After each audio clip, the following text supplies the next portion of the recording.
வசனம் என்ன நடந்தால் எதிர்கொள்ளுவோம்.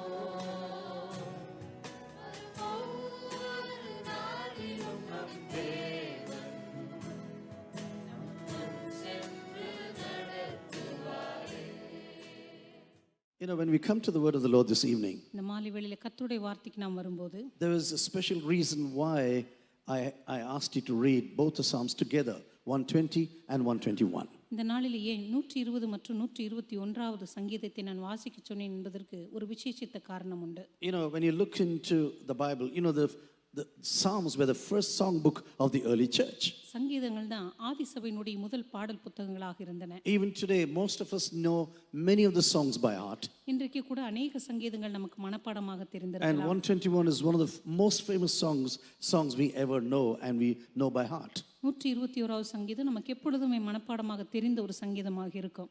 But you know, I want to speak to you of a few minutes now before I try to explain why I am reading both these Psalms now. ஆனால் ஏன் இன்றைக்கு இந்த இரண்டு சங்கீதங்களுமே நான் வாசிக்க சொன்னேன் என்பதை பற்றி உங்கள் மத்தியிலே சுருக்கமாக சொல்ல I விரும்புகிறேன். do not know whether you are watching news this afternoon. இந்த மதிய வேளையில நீங்க செய்தியை பார்த்தீர்களா என்று எனக்கு தெரியவில்லை. There's a huge fire going on in very close to the airport. All the trees are burning in Israel. எருசலேமுக்கு பக்கத்தில் இருக்கிறதான இந்த விமான நிலையத்துக்கு பக்கத்தில் அங்க இருக்கிற अनेक காடுகள் இப்பொழுது தீப்பற்றி எரிந்து கொண்டிருக்கின்றன. And the main airport was attacked today very close to Tel Aviv. இப்பொழுது அங்க இருக்கிறதான முக்கியமான விமான நிலையமானது தாக்கப்பட்டிருக்கிறது. But you know, the name Jerusalem means city of peace. எருசலேம் என்று சொல்லும் பொழுதே அதனுடைய அர்த்தமே சமாதானத்தினுடைய பட்டணம். You know, when you look into the news sometimes you are totally perturbed. சில நேரங்களில் நீங்கள் செய்தியை பார்க்கும் பொழுது முற்றிலுமாக நீங்கள் குழப்பமடையலாம். You say this is the city of peace, it's God's chosen country. இது தேவனால் தெரிந்து கொள்ளப்பட்ட ஒரு சமாதானத்தினுடைய பட்டணம் அல்லவா? This Jerusalem or Yerushalayim is quite an important city for every Christian in this world. இந்த எருசலேம் பட்டணமானது உலகத்தில் இருக்கிற எல்லா கிறிஸ்தவர்களுக்கும் முக்கியமான ஒரு பட்டணமாக இருக்கிறது. But not only to Christians but also to Muslims and to the Jews. இது கிறிஸ்தவர்களுக்கு மாத்திரமல்ல முஸ்லிம்களுக்கும் அதே போல யூதர்களுக்கும் கூட முக்கியமான பட்டணமாக இருக்கிறது. And when you see all these disturbances and calamities happening in this city, ஆனா இந்த பட்டணத்துக்குள்ள நடக்கிறதான எல்லா விதமான குழப்பங்களும் அதிர்ச்சிகளையும் நம்ம பார்க்கும்போது you will say, Lord, what has this to do with the names, for example? ஆண்டவரே, இந்த சமாதானமான நகரம் என்கிறதான பெயருக்கும் இந்த பட்டணத்தில் நடக்கிறதான சம்பவத்துக்கும் என்ன சம்பந்தம் என்று சொல்லி நாம் யோசித்துக் So கொண்டிருக்கிறோம். much of wars, so much of violence. அதிகமான வன்முறைகள், அதிகமான போர்கள். You know, some 30 or 40 years ago when I was there for the first time, நான் முதல் முறையாக 30-40 வருடங்களுக்கு முன்பதாக எருசலேம் போனபோது I was totally shocked that every person was carrying a machine gun on the back. அங்கிருந்த ஒவ்வொரு Many young மனுஷனுமே people. அநேக வாலிபர்கள் தங்களுடைய முதுகுகளிலே துப்பாக்கிகளை ஏந்தி கொண்டு வந்ததை பற்றி நான் ரொம்ப ஆச்சரியப்பட்டேன். Most of them were from the military. அவர்கள் அநேக இராணுவத்திலே இருந்தவர்கள். But they carry that as if it is their own handbag, for example. இங்கே நம்ம எல்லாரும் ஹேண்ட்பேக் வச்சிருக்கிறது போல அவர் ஒவ்வொருவரும் தங்களுடைய முதுகிலே ஒவ்வொரு எந்திர துப்பாக்கிகளை வைத்திருக்கிறத பார்த்து நான் But the ஆச்சரியப்பட்டேன். city is called City of Peace. ஆனா அந்த பட்டணமோ சமாதானத்தின் நகரம் என்று Do you அழைக்கப்படுகிறது. know Israel was totally annihilated at least twice in its own history? இஸ்ரவேல் தேசமானது இதுவரைக்கும் 2 முறையாவது முற்றிலுமாக நிர்மூலமாக்கப்பட்டிருக்க வேண்டும். It has been attacked 52 times in its history. அதனுடைய வரலாற்றிலே 52 முறை அது தாக்கப்பட்டிருக்கிறது. 44 times it was captured and recaptured. 44 முறைகள் அது சிறைப்பிடிக்கப்பட்டிருக்கிறது, மறு சிறைப்பிடிக்கப்பட்டிருக்கிறது. And so when you read the whole history of Israel, எனவே இஸ்ரவேல் தேசத்தினுடைய முழு வரலாற்றை நீங்க வாசித்து all the பார்த்தால் wars in 1967 or 1948, 1967 or 1971 1967 or 73.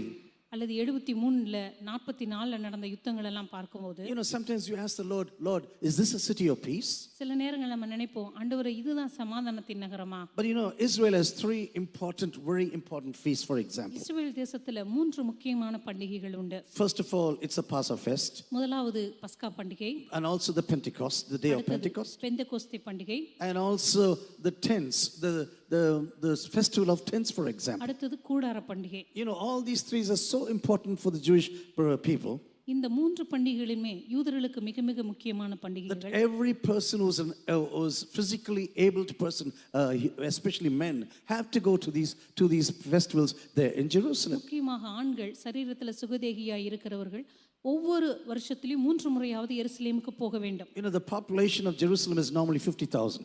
அன்றைக்கு எருசலேமில் இருந்ததான மக்கள் தொகையானது 50,000. But when these festivals happened in those days, ஆனா இப்படிப்பட்ட பண்டிகைகள் எல்லாம் அங்க நடந்த போது the population swelled up to 2.5 lakhs or 3 lakhs, for example. கிட்டத்தட்ட 2.5 லட்சம் 3 லட்சம் ஜனங்கள் அந்த பண்டிகைகளுக்கு சுற்றிலும் இருந்த பகுதியிலிருந்து வர ஆரம்பித்தார்கள். And it is no wonder that God chose these festival days for great happenings in its history. எனவே தன்னுடைய வரலாற்றிலே ஆண்டவர் மிகப்பெரிய காரியங்களை செய்யும்படியாக இந்த பண்டிகைகளை தெரிந்து கொண்டது ஆச்சரியமான காரியம் அல்ல. When the whole of Israel was celebrating Passover, for அந்த example, முழு இஸ்ரவேல் ஜனங்களும் பஸ்கா பண்டிகையை கொண்டாடி கொண்டிருந்த போது Jesus was hanging on the cross of Calvary. இயேசு கிறிஸ்து கல்வாரி சிலுவையில் தொங்கிக் கொண்டிருந்தார். And the day of Pentecost, when the whole country was celebrating the day of Pentecost, அன்றைக்கு பெந்தெகோஸ்தே பண்டிகையை அந்த முழு பாலஸ்தீனாவும் கொண்டாடி கொண்டிருந்த with போது thousands had gathered together in the city of Jerusalem, ஆயிரக்கணக்கான ஜனங்கள் எருசலேம் பட்டணத்திலே சூழ்ந்து வந்திருந்தார்கள். God said, I will pour out my spirit into this nation now. ஆண்டவர் சொன்னார், இந்த தேசத்தில் இப்பொழுது என்னுடைய ஆவியை ஊற்றுவேன். Because everyone who is coming to this festival, ஏனென்றால் எல்லாரும் இந்த பண்டிகைக்கு and வந்திருக்கிறார்கள். they will listen to my message and carry this message all across the nations. அவர்கள் இப்பொழுது என்னுடைய செய்தியை கேட்டுக்கொண்டு தங்களுடைய இடங்களுக்கு அதை சுமந்து They செல்வார்கள். can come from many directions, அவர்கள் ஒருவேளை அநேக திசைகளில் இருந்து இங்கே வந்திருக்கலாம். but now they get the message first hand from me now in the day of Pentecost, on the day of Pentecost. ஆனால் இந்த பெந்தெகோஸ்தே நாளன்று என்னுடைய செய்தி அவர்கள் நேரடியாக என்னிடமிருந்து வாங்கிக் கொண்டு தங்களுடைய தேசங்களுக்கு கொண்டு செல்வார்கள். Every Jewish man who was above the age of 13, ஒவ்வொரு யூத ஆணும் 30 வயதுக்கு மேல் இருக்கிறவர். normally Jews call it bar mitzvah, that means when you are 13 you can adhere to the Mosaic law. அவர்கள் தங்களுடைய 30 வயதை அடைந்த உடனே 13 அவர்கள் 13 வயதை அடைந்த உடனே அவர்கள் சொல்லுவார்கள், இப்பொழுது மோசேயினுடைய நியாயப்பிரமாணத்தை கற்றுக்கொள்வதற்கு அவர்களுக்கு சரியான வயது வந்துவிட்டது என்று சொல்வார்கள். You know, when you go to some of these Hebrew schools where Jewish children go to, இந்த எபிரேய பையன்கள் எல்லாமே அந்த பள்ளிக்கூடத்துக்கு கடந்து செல்லும்போது அந்த இடத்துக்கு நீங்க போய் பார்த்தால் you will be astonished about the lengths and passages they know by heart from the Old Testament. இந்த பழைய ஏற்பாட்டு பகுதியிலிருந்து மிகப்பெரிய பகுதிகள் எல்லாம் அவர்களுக்கு எப்படி மனப்பாடமாக தெரிகிறது என்று சொல்லி நாம் ஆச்சரியப்படுவோம். Every Friday when the holiday begins in Jerusalem or in Israel, ஒவ்வொரு வெள்ளிக்கிழமையும் இஸ்ரவேலிலே ஓய்வு நாள் ஆரம்பித்த உடனே as soon as it begins and the evenings when they are sitting together for dinner, for example, அந்த மாலை வேளையிலே இரவு உணவு காவூர்கள் எல்லாம் ஒன்றாக அமரும்போது one of the boys will be putting a question to his father. அப்பொழுது அந்த குடும்பத்தில் இருக்கிற ஒரு பையன் தன்னுடைய தகப்பனை பார்த்து இப்படி கேட்பார், Father, what is this all about now? அப்பா, இப்பொழுது நாம் கொண்டாடி கொண்டிருக்கிற இந்த காரியங்களுடைய அர்த்தம் என்ன? And the father begins to teach them every Friday night about everything that happened in the history of Israel. அப்பொழுது தகப்பனார் இஸ்ரவேல் தேசத்தில் நடந்ததான வரலாற்றை எல்லாம் தன்னுடைய குடும்பத்திற்கு விவரமாக சொல்ல Dear ஆரம்பித்தார். brothers and sisters, you and I can learn from this, I tell you. அருமையான சகோதர சகோதரிகளே, இவரிடமிருந்து நாம் அநேக காரியங்களை கற்றுக்கொள்ள முடியும். Every father in every family, for example, ஒவ்வொரு குடும்பத்திலும் இருக்கிறதான ஒவ்வொரு தகப்பனும் do you really teach the ways of God to your children? உண்மையாகவே உங்களுடைய குடும்பத்தில் இருக்கிறதான பிள்ளைகளுக்கு கர்த்தருடைய வழிகளை நீங்கள் கற்றுக் கொடுத்து Every கொண்டிருக்கிறீர்களா? Friday night, these children listen to everything what happened to the people of Israel. ஒவ்வொரு வெள்ளிக்கிழமை இரவும் இந்த இஸ்ரவேலிலே என்ன வரலாற்று காரியம் நடந்தது என்பதை அவருடைய குடும்பத்தினர் கேட்டு அறிந்து It's கொள்வார்கள். wonderful to see what's happening in those Jewish families in these evenings. அந்த மாலை வேளையில் அந்த யூத குடும்பங்களில் நடக்கிறதான காரியங்களை கேள்விப்படுவது மிகவும் அற்புதமானதாக இருக்கும். But when you go up to these festivals to Jerusalem, ஆனால் எருசலேமுக்கு இந்த பண்டிகைக்காக நீங்கள் மேலே கடந்து செல்லும்போது from whichever direction you're going up to Jerusalem, நீங்க எந்த திசையிலிருந்து எருசலேமுக்கு போனாலும் சரி, it's always the way upwards, I tell you. எப்பொழுதுமே எருசலேமானது மேல் நோக்கி செல்கிறதான ஒரு பயணமாகவே Because இருந்தது. Jerusalem is built on the hills surrounding it.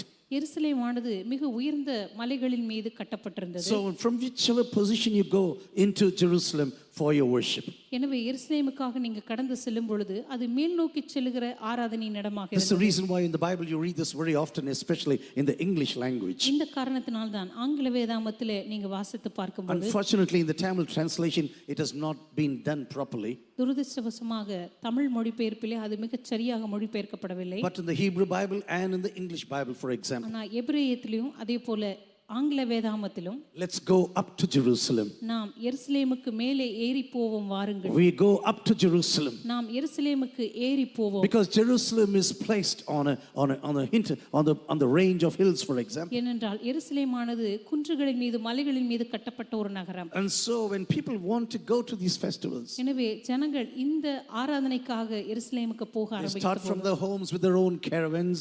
தங்களுடைய வீடுகளிலிருந்து அவர்கள் கூண்டு வண்டிகளை ஏற்றிக்கொண்டு கடந்து சென்றார்கள். சென்றார்கள். also take the animals for sacrifices, for அதே example. போல பலிகளுக்காக தங்களிடமிருந்த மிருகங்களை கொண்டு சென்றார்கள். And they gather together in one place, all together, joined together.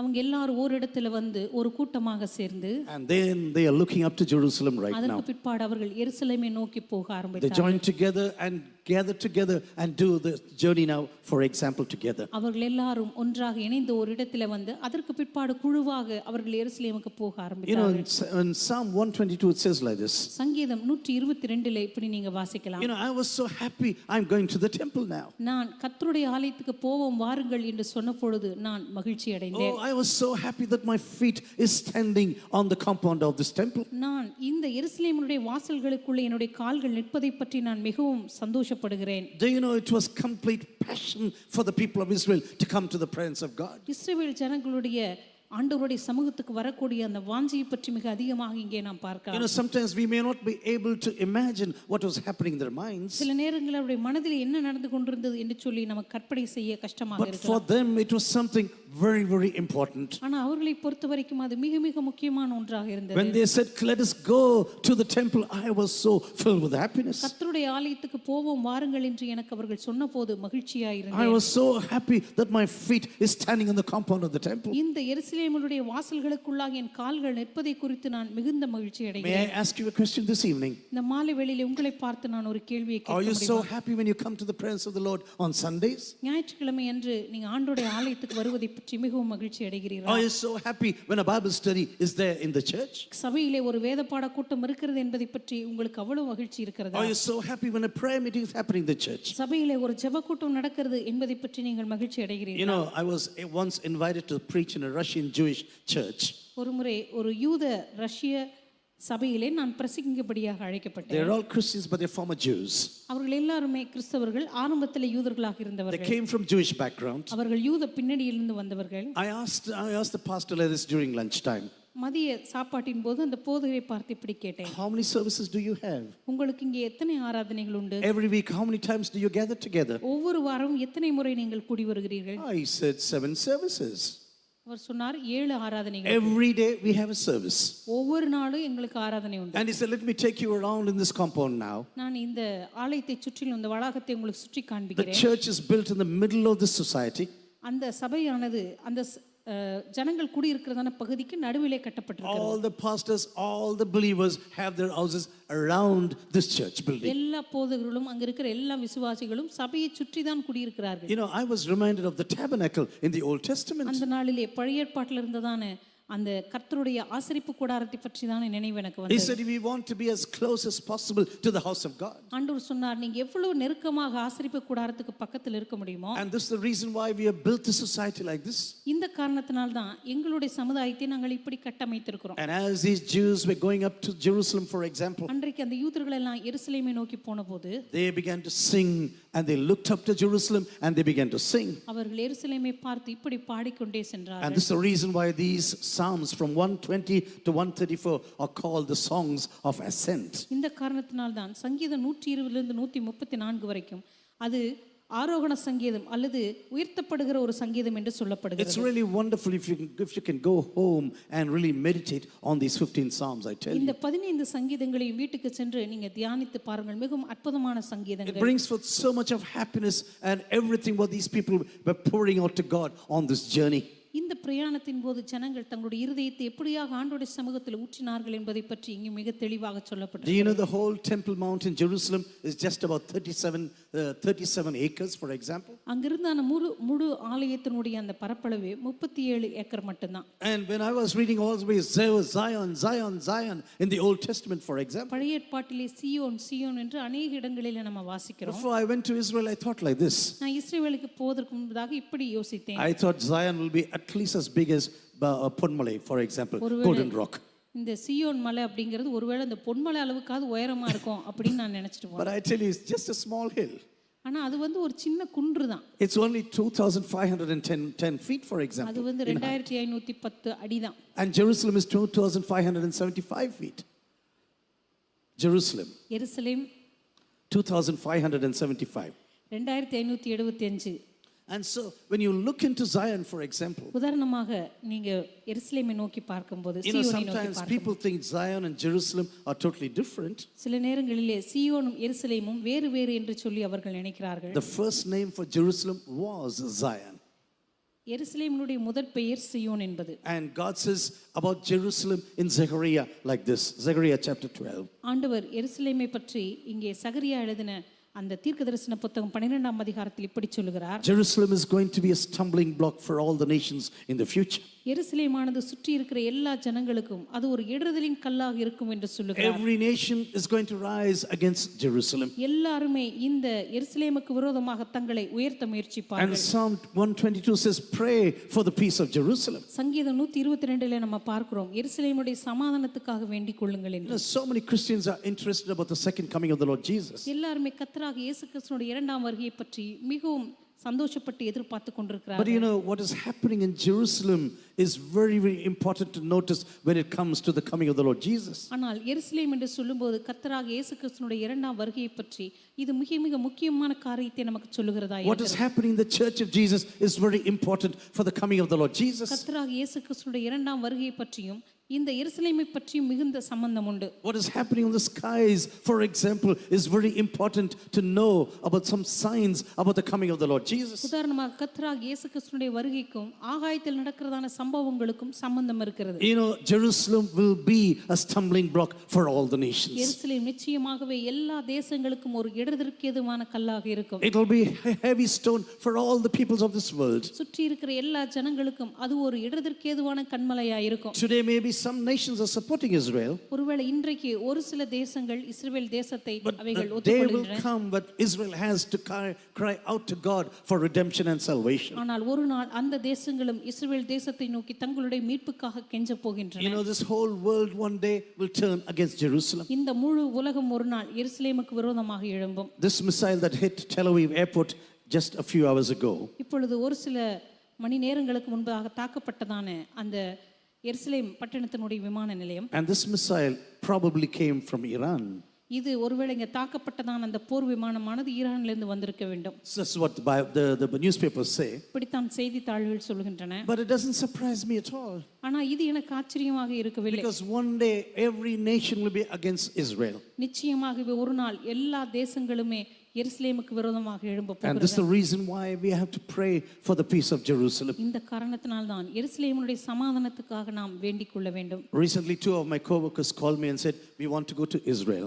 சமீபத்தில் என்னுடைய 2 உடனடியர்கள் என்னை அழைத்து சொன்னார்கள், நாங்கள் இப்போது இஸ்ரவேலுக்கு போக விரும்புகிறோம். Please give us permission. We want to go and pray there now. தயவு செய்து எங்களுக்கு அனுமதி கொடுங்கள், அங்கே போய் நாங்கள் ஜெபிக்க விரும்புகிறோம். I asked them, do you know all the things what are happening there right now? அவர்களை பார்த்து நான் கேட்டேன், இப்பொழுது எருசலேமில் நடக்கிற காரியங்கள் எல்லாம் உங்களுக்கு தெரியுமா? They said, yes, we know everything about everything what is happening there. அவர்கள் சொன்னார்களா, அங்கே நடக்கிற எல்லா காரியங்களும் எனக்கு But தெரியும். as a sign of solidarity, ஆனா எங்களுடைய உறுதியை நாங்கள் காண்பிக்க முடியாது. we want to show that we stand together with the people of God right now. நாங்க தேவ ஜனங்களோடு கூட இணைந்து நிற்க விரும்புகிறோம் என்பதை நாங்கள் காட்ட And this is the முடியாது. reason why even if you are going to face death, இந்த காரணத்தினால் தான் ஒருவேளை நாங்கள் மரணத்தை சந்தித்தாலும் கூட we just want to go and pray for the peace of Jerusalem. நாங்கள் போய் எருசலேமுடைய சமாதானத்துக்காக ஜெபிக்க விரும்புகிறோம். I do not know what you know about Jerusalem. I do not know. எருசலேமை பற்றி நீங்கள் எந்த அளவுக்கு அறிந்து வைத்திருக்கிறீர்கள் என்று எனக்கு Do தெரியாது. you know in Israel there's great opposition to the gospel of Jesus? இப்பொழுது இஸ்ரவேலிலே இயேசுவுடைய சுவிசேஷத்திற்கு மிகப்பெரிய எதிர்ப்புண்டு உங்களுக்கு தெரியுமா? One of my friends is leading the biggest church in Jerusalem. என்னுடைய நண்பர்கள் ஒருவர் எருசலேமிலே மிகப்பெரிய சபையை நடத்தி He told கொண்டிருக்கிறார். me there are only 25,000 Christians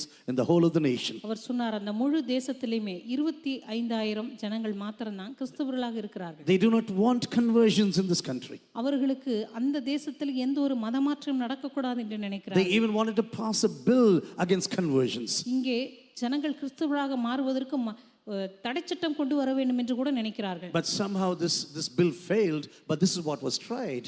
எப்படியோ இந்த மதமாற்ற தடைச்சட்டமானது கடைசியாக ரத்து செய்யப்பட்டது. ஆனால் ஆரம்பத்தில் இதற்காக முயற்சி செய்தார்கள். And this is the reason why you and I should pray for the peace of Israel and Jerusalem. இந்த காரணத்தினால் தான் இஸ்ரவேலுக்காகவும் எருசலேமுடைய சமாதானத்துக்காகவும் நாம் ஜெபிக்க வேண்டும். They also should know the gospel, I tell you. அதேபோல் அவர்கள் சுவிசேஷத்தை அறிந்து கொள்ள வேண்டும். They should know the gospel of Jesus. அவர்கள் இயேசு கிறிஸ்துவின் சுவிசேஷத்தை பற்றி அறிந்து கொள்ள வேண்டும். Dear brothers and sisters, when you look into this the story of this good Samaritan, கருமையான சகோதர சகோதரிகளே, இந்த நல்ல சமாரியனுடைய ஓமை பற்றி கதையை பற்றி நாம் He was கேள்விப்பட்டிருக்கோம். traveling from Jerusalem to Jericho.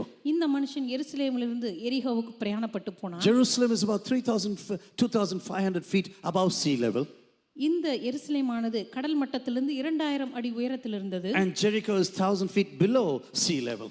எரிகோ கடல் மட்டத்திலிருந்து 1000 அடி கீழே இருந்தது. And this is why the Bible says like this. எனவேதான் கர்த்தருடைய வார்த்தை இப்படி சொல்லுகிறது. Luke chapter 10 verse 30. லூக்கா எழுதின சுவிசேஷம் 10ஆம் அதிகாரம் 30ஆம் வசனத்தில், A man was going down from Jerusalem to Jericho. ஒரு மனுஷன் எருசலேமிலிருந்து எரிகோவை நோக்கி கீழ் நோக்கி அவன் பிரயாணம் செய்து போனான். Unfortunately, the translation here too is wrong in the Tamil Bible. துரதிர்ஷ்டவசமாக தமிழ் வேதாமத்துல இந்த இடத்துல கூட தவறாக தான் He was மொழிபெயர்த்திருக்கிறார்கள். going down to Jericho right now. இந்த மனுஷன் எரிகோவை நோக்கி அவன் கீழ் நோக்கி பிரயாணப்பட்டு போனான் என்றுதான் மொழிபெயர்த்திருக்க But வேண்டும். whenever you gather together and go to Jerusalem, நான் எப்பொழுது நான் நீங்கள் இணைந்து எருசலேமுக்கு it போகிறீர்களோ, was always an experience of going up, I tell you. எப்பொழுதுமே அது மேல் நோக்கி செல்லுகிறதான ஒரு அனுபவம் தான். Do you know when they were singing these songs, அவர்கள் இந்த பாடல்களை எல்லாம் பாடிக்கொண்டிருந்த போது this was also a special spiritual experience for every one of them. அங்கிருந்த எல்லாருக்குமே அது ஒரு அற்புதமான ஒரு ஆவிக்குரிய அனுபவமாக இருந்திருக்க They வேண்டும். want to meet God there in his temple in Jerusalem. எருசலேமில் இருக்கிறதான தேவாலயத்திலே தேவனை சந்திக்க வேண்டும் என்று அவர்கள் கடந்து They சென்றார்கள். want to go and really worship him and pray to him. அவர்கள் கடந்து சென்று தேவனை ஆராதிக்கும்படியாகவும் தேவனை துதிக்கும்படியாகவும் கடந்து They சென்றார்கள். want to bring sacrifices to the presence of God. ஆண்டவருடைய பிரசன்னத்திலே காணிக்கைகளை பலிகளை கொண்டு வரும்படியாக அவர்கள் சென்றார்கள். And they were going up even in the spiritual experience, I tell you. தங்களுடைய ஆவிக்குரிய அனுபவங்களிலே கூட அவர்கள் உன்னதமான நிலைமைக்கு கடந்து And I சென்றார்கள். tell you, even today, when we come to the presence of God, இன்றைக்கு கூட ஆண்டவருடைய பிரசன்னத்துக்கு கடந்து வரும்போது நான் உங்களை பார்த்து when சொல்லுவேன், you come with the right motivation to the presence of God, ஆண்டவருடைய பிரசன்னத்திலே சரியான உள்நோக்கத்தோடு நீங்கள் கடந்து you வரும்போது know that you're going to be elevated into the presence of God. நிச்சயமாகவே ஆண்டவருடைய பிரசன்னத்திலே நீங்கள் தேவ சமூகத்திலே உன்னதமான நிலைமைக்கு கடந்து செல்வீர்கள் என்பதிலே To சந்தேகமில்லை. look into the face of God, தேவனுடைய முகத்தை நோக்கி பார்ப்பது, to bring forth your prayer requests, உங்களுடைய ஜெப விண்ணப்பங்களை ஆண்டவருடைய சமூகத்திலே கொண்டு வருவது, but also to know what God thinks about every one of us. அதே போல நம்ம ஒவ்வொருவரை பற்றியும் ஆண்டவர் என்ன நினைக்கிறார் என்பதை பற்றி It was சிந்திப்பது. not only going up to the city of Jerusalem, ஏதோ எருசலேம் பட்டணத்தை நோக்கி நாம் மேல் நோக்கி செல்வது மாத்திரமல்ல, spiritually it was bringing them, elevating them into the presence of God. இது ஆவிக்குரிய விதத்திலே கூட இந்த ஜனங்களை மேல் நோக்கி அவர்களை உயர்த்தி சென்றது. Oh, the city of truth. This is what Jerusalem was called. இந்த எருசலேமானது சத்திய நகரம் என்று பெயர் The பெற்றது. mountain of the Lord Almighty. கர்த்தருடைய நகரம் அல்லது சர்வ வல்லவருடைய நகரம், Holy mountain and Zion. பரிசுத்த நகரமாகிய சியோன் நகரம். But now when all the pilgrims were traveling and they're traveling towards Jerusalem, இப்பொழுது இவர்கள் எல்லாம் தங்களுடைய பாத யாத்திரையாக எருசலேமை நோக்கி சென்றபோது, you know, during this journey, they begin to sing the songs right now. இந்த பிரயாணத்தின் போது இவர்கள் எல்லாம் இந்த பாடல்களை பாட ஆரம்பித்தார்கள். Excited, totally excited right now. அவர்கள் முற்றிலும் பரவசம் அடைந்த ஒரு நிலைமையிலே பாடல்களை எல்லாம் பாடி சென்றார்கள். In a few days, we are going to stand in the presence of God. இன்னும் ஒரு சில நாட்களிலே ஆண்டவருடைய பிரசன்னத்தை நோக்கி அவர்கள் நோக்கி போக Do you போகிறார்கள். know, on the average, they walked 15 days to get to the temple. உங்களுக்கு தெரியுமா, இந்த எருசலேம் தேவாலயத்தை அடையும்படியாக கிட்டத்தட்ட 15 நாட்கள் அவர்கள் நடந்து Some of சென்றிருக்கிறார்கள். them came from very far off places. ஒரு சிலர் மிக மிக தூரமான இடங்களில் இருந்து Every வந்தவர்கள். day 40 kilometers on foot. ஒவ்வொரு நாளும் அவர்கள் தங்களுடைய கால்களிலே 40 கிலோமீட்டராவது நடந்திருக்க வேண்டும். You know, sometimes when I read such things, I wonder about our own spirituality. சில நேரங்களிலே இப்படிப்பட்ட காரியங்களை வாசிக்கும் போது நம்முடைய சொந்த ஆவிக்குரிய நிலைமை பற்றி நான் மிகவும் ஆச்சரியப்படுவதுண்டு. All the excuses we can find for not attending church, for example. சபை ஆராதனைக்கு வருவதற்கு நாம் சொல்லுகிறதான சாக்கு போக்குகள். Oh, pastor, it is too hot right now. Pastor ரொம்ப வெயிலா இருக்குது. Oh, I missed my bus, for example. உதாரணமா என்னுடைய பேருந்தை நான் தவற விட்டு Oh, I have to walk at least half a kilometer. நான் குறைஞ்சது ஒரு 1/2 கிலோமீட்டராவது நடக்க வேண்டியதா இருக்கு. Just imagine 15 days, 40 kilometers every day. யோசித்து பாருங்க, 15 நாள் ஒவ்வொரு நாளும் 40 கிலோமீட்டராவது நடந்திருக்க This வேண்டும். is not what everyone did, but on the average, this is the average value. அங்கிருந்த எல்லாருமே அப்படி செய்யவில்லை, ஆனால் குறைந்தபட்சம் அதாவது பெருமளவுக்கு எல்லாருமே அப்படித்தான் செய்திருக்கிறார்கள். God says, I have chosen Zion, ஆண்டவர் சொன்னார், எருசலேமை நான் தெரிந்து கொண்டேன், and here will I dwell forever. இங்கே நான் என்றென்றைக்குமாக வாசம் பண்ணுவேன். And for the people of God, it was so important to go and worship God in His holy temple. எனவே அவருடைய பரிசுத்த பிரசன்னத்துக்கு சென்று அவரை ஆராதிப்பது ஜனங்களுக்கு மிக மிக முக்கியமானதாக Lord, இருந்தது. coming to your presence is a wonderful experience. ஆண்டவரே உம்முடைய பரிசுத்த பிரசன்னத்துக்கு வருவது எங்களுக்கு மிக மிக அற்புதமான ஒரு அனுபவம். Coming to your temple is a wonderful, elevating spiritual experience for me. உம்முடைய ஆலயத்துக்கு வருவது எனக்கு அற்புதமான ஒரு ஆவிக்குரிய உயர்த்தப்படுகிற அனுபவமாக இருக்கிறது. And in Psalm 20, this man begins like this. அதற்கு பிற்பாடு சங்கீதம் 20 இந்த மனுஷன் இப்படியாக சொல்லுகிறார். Lord, you know my situation right now. ஆண்டவரே என்னுடைய சூழ்நிலை உமக்கு தெரியும். I am living among the people of Meshach, for example. ஆண்டவரே சங்கீதம் 120 இப்படி பார்க்கிறோம். ஆண்டவரே நான் மேசேக்கிலே சஞ்சரித்தது போதும். Lord, I am living among the people of Kedar. ஆண்டவரே கேதாரின் கூடாரங்களண்டையில் நான் குடியிருக்கிறேன். The first one is a family from Noah, for example. Meshach என்கிறதான இந்த பெயர் நோவாவினுடைய குடும்பத்தின் சந்ததி. And the second thing, it comes from the Arab situation. Kedar என்று சொல்லும் பொழுது அது அரேபியர்களுடைய சந்ததி. From Ishmael, for example. இஸ்மவேலுடைய சந்ததி. He is living in this situation. இப்படிப்பட்ட ஒரு சூழ்நிலையிலே இந்த மனிதன் வாழ்ந்து He கொண்டிருக்கிறார். says, Lord, I cannot take this anymore. இங்கே சொல்லுகிறார், ஆண்டவரே இந்த சூழ்நிலையை என்னால் எடுத்துக்கொள்ள முடியவில்லை. All the lies that are being spread against me. எனக்கு விரோதமாக சொல்லப்படுகிறதான பொய்கள் எல்லாம். All the lips that are so dubious in your presence. உம்முடைய பிரசன்னத்துக்கு முன்பாக கபட நாவுடனும் பொய் உதடுகளுடனும் இருக்கிறவர்கள். Lord, I want peace in my life. ஆண்டவரே என் வாழ்க்கையிலே நான் சமாதானத்தை விரும்புகிறேன். But Lord, they are waging war against me. ஆனா அவர்களோ சமாதானத்தை பகைக்கிறவர்களாக யுத்தத்துக்கு ஆயத்தப்படுகிறவர்களாக This man, இருக்கிறார்கள். as he begins this walk to the city of Jerusalem, இந்த மனுஷன் எருசலேம் நோக்கி தன்னுடைய பிரயாணத்தை ஆரம்பித்த he's போது just pouring out his heart into the presence of God. தன்னுடைய இருதயத்தை ஆண்டவருடைய சமூகத்தில் அவர் ஊற்ற And ஆரம்பிக்கிறார். he says, Lord, I cannot take this anymore. ஆண்டவரே இதை இனிமேல் என்னால் எடுத்துக்கொள்ள முடியாது. The situation what I am living in right now, இப்பொழுது நான் வாழ்ந்து கொண்டிருக்கிற இந்த சூழ்நிலையானது, Lord, this is too much for me to bear. ஆண்டவரே இது எனக்கு தாங்கிக் கொள்வதற்கு மிக கடினமானதாக இருக்கிறது. All these lying lips and deceitful tongues. ஆண்டவரே இங்க இருக்கிற எல்லா கபட நாவும் பொய் உதடுகளும், Lord, how can I really endure in this presence? ஆண்டவரே இவைகளெல்லாம் எப்படி நான் தாங்கிக் கொள்வது? Too long have I dwelled amongst these people. ஆண்டவரே எவ்வளவு நாள் இவர்களுடைய மத்தியிலே நான் வாழ்ந்து கொண்டிருப்பது? When I was reading about the society around what do you call the generation after Noah, இந்த நோவாவினுடைய சந்ததியை பற்றி நான் வாசித்த போது they were highly barbarous people. அவர்கள் மிக மிக காட்டுமிராண்டித்தனமான வாழ்க்கை வாழ்ந்தவர்கள். Barbarous people. அவர்கள் காட்டுமிராண்டிகள். Waiting for violence. அவர்கள் வன்முறைக்காகவே காத்து And when கொண்டிருக்கிறார்கள். it comes to Ishmael, for அதே example, போல் இஸ்மவேலுடைய சந்ததிக்கு வரும்போது it was a very tough time for me, Lord. ஆண்டவரே அவர்களோடு கூட குடியிருப்பது எனக்கு மிக மிக கடினமான ஒரு சூழ்நிலை. Lord, I am for peace in my life. ஆண்டவரே என் வாழ்க்கையிலே நான் சமாதானத்தை But when I எதிர்பார்க்கிறேன். speak, they are for war. ஆண்டவரே நான் பேசும்போது அவர்களோ யுத்தத்துக்கு எத்தனப்படுகிறார்கள். Lord, how can I ever endure in this situation? ஆண்டவரே இந்த சூழ்நிலையை நான் எப்படி தாங்கிக் கொள்வது? My dear sisters, some of us may be in a similar situation. எனக்கு அருமையான சகோதர சகோதரிகளே, ஒருவேளை நம்மில் ஒரு சிலர் இப்படிப்பட்ட சூழ்நிலையில் இருக்கலாம். You are following the Lord Jesus Christ. நீங்க கர்த்தராகிய இயேசுவை பின்பற்றி And கொண்டிருக்கிறீர்கள். sometimes the enmity you face in your life, ஆனா உங்களுடைய வாழ்க்கையில நீங்க சந்திக்கிறதான the எதிர்ப்புகள், dubious lies that are being spread against you. உங்களுக்கு விரோதமாக பேசப்படுகிறதான கபட You நாவுகள். know, one sister who came to this church from Kallukuri told me like this one day. ஒரு முறை கல்லுக்குள் இருந்த ஒரு சகோதரி சபைக்கு வந்து கொண்டிருந்தார்கள். அவர்கள் சொன்ன காரியம், Do you know, Pastor, what the neighbors spreading there in my community? Pastor நான் குடியிருக்கிற இடத்துல ஜனங்கள் என்ன பேசிக் கொள்கிறார்கள் தெரியுமா? One of the persons who is my neighbor tells like this. என்னுடைய பக்கத்து வீட்டுக்காரங்களை ஒருத்தர் இப்படி சொல்றாங்க, The Good Shepherd Church gave her 3 lakhs of rupees. நல்ல மேய்ப்பர் சபை இவங்களுக்கு 3 லட்சம் ரூபாய் கொடுத்திருக்குது. And this is the reason why she's going to Good Shepherd. அதனால தான் இவங்க நல்ல மேய்ப்பர் சபைக்கே போயிட்டு இருக்காங்க. I was laughing. நான் அதை கேட்ட உடனே சிரிச்சேன். If I'm going to give 3 lakhs for everyone who's coming here, இங்க வர்ற ஒவ்வொருத்தருக்கும் நான் 3 லட்சம் ரூபாய் கொடுக்க ஆரம்பித்தா I'll be bankrupt, I'll tell you, in a few months. சீக்கிரமா சில மாதங்களிலே நான் வந்து முற்றிலுமா aunty ஆயிருவேன். But this is what they were spreading.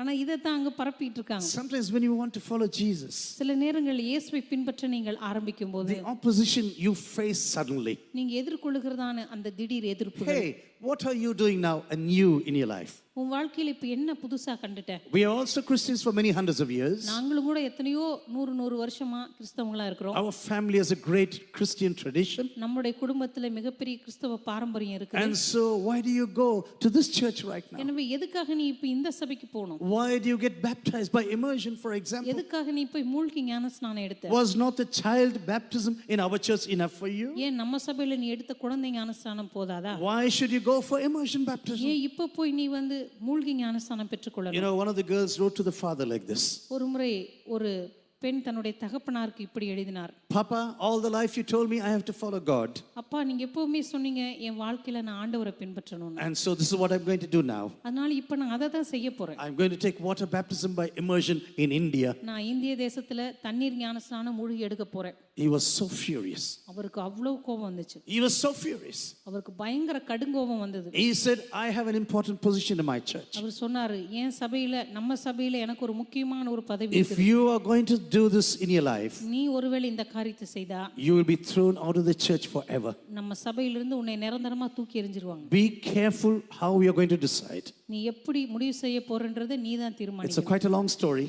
இது ஒரு மிக நீண்ட கதை. It's a hilarious story. இது ஒரு சிரிப்பான கதை கூட. But today, the father is one of the greatest supporters of our ministry ஆனா right இன்றைக்கு now. அப்படி எழுதின தகப்பனார் தான் நம்முடைய ஊழியத்தினுடைய மிகப்பெரிய ஒரு ஒத்துழைப்பாளராக He இருக்கிறார். prays for me and the ministry every day. அவர் எனக்காகவும் இந்த ஊழியத்துக்காகவும் அனுதினமும் ஜெபிக்கிற ஒரு நபராக But பிற்பாடு I மாறினார். know how this girl had to suffer in her lives. ஆனா அவருடைய வாழ்க்கையில் அந்த சகோதரி எவ்வளவு கஷ்டப்பட்டாங்கன்னு எனக்கு தெரியும். You know, sometimes you can do all kinds of mischief, the parents don't care. சில நேரங்கள்ல நீங்க படுகிற அத்தனை விதமான பாடுகள் மத்தியில பெற்றோர்கள் அதை கண்டுகொள்ளவே மாட்டார்கள். But when you begin to walk with Jesus, ஆனா நீங்கள் இயேசுவோடு கூட நடக்க ஆரம்பிக்கும் when you போது say, oh, I got saved, for example, நான் ரட்சிக்கப்பட்டு விட்டேன் என்று நீங்க I சொல்லும்போது am filled with the power of the Holy நான் Spirit. பரிசுத்த ஆவியானவராலே நிரப்பப்பட்டேன் என்று சொல்லும்போது This is what one of the grandmothers of my friend did. என்னுடைய நண்பருடைய பாட்டி ஒரு நாள் இப்படிதான் செய்தாங்க. Today he is a well-known Christian leader. இன்றைக்கு அவர் மிக பிரபலமான ஒரு கிறிஸ்தவ தலைவராக But when இருக்கிறார். he was a young boy, ஆனா இந்த மனுஷன் ஒரு இளைஞனாக இருந்தபோது he had a passion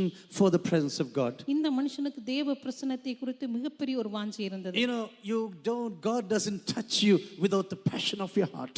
ஆண்டவர் உங்களுடைய இருதயத்தினுடைய வாஞ்சை இல்லாமல் அவர் ஒருபோதும் உங்களை தொடுவதில்லை. You know, recently I read a story about Billy Graham, Dr. Billy Graham. சமீபத்துல டாக்டர் பில்லி கிராம் பற்றி ஒரு காரியத்தை வாசித்தேன். That really moved me very deeply. உண்மையாகவே அது என்னை ஆழமாக அசைக்க தொடங்கினது. When he was in Bible college, இந்த மனுஷன் வேதாம கல்லூரியில் இருந்தபோது he had to travel with his group to England, for example. தன்னுடைய குழுவோடு கூட அவர் இங்கிலாந்துக்கு போக வேண்டியதா இருந்தது. A very saintly person, they had to visit the house of this saintly person. ஒரு பரிசுத்தவானுடைய வீட்டுக்கு அவர்கள் கடந்து செல்ல வேண்டியதா I think it was Spurgeon or something. These people were taken to the house where this man was living. அந்த மனுஷன் வாழ்கிறதான வீட்டுக்கு சென்றார்கள். ஒருவேளை அது ஸ்பர்ஜனா இருக்கும் என்று நினைக்கிறேன். And after they visited the entire rooms, அந்த முழு அறையும் அவர்கள் பார்த்த பிற்பாடு everyone got into the bus, எல்லாருமே தங்களுடைய பேருந்துகள் ஏறினார்கள். but Billy was missing. ஆனா பில்லி வரவில்லை. And so they went and searched for him. எனவே போய் திரும்பமாக அவரை தேடி பார்த்தார்கள். You know, in that bedroom of this saintly person, அந்த பரிசுத்தவானுடைய அந்த படுக்கை அறையில there were 2 holes. அங்கே 2 ஓட்டைகள் இருந்தது. And when they were leading the people through the house, அந்த ஜனங்களை எல்லாம் அந்த இடத்து வழியா அவர்கள் நடத்தி சென்றபோது they said, this is where the person knelt down to pray every day.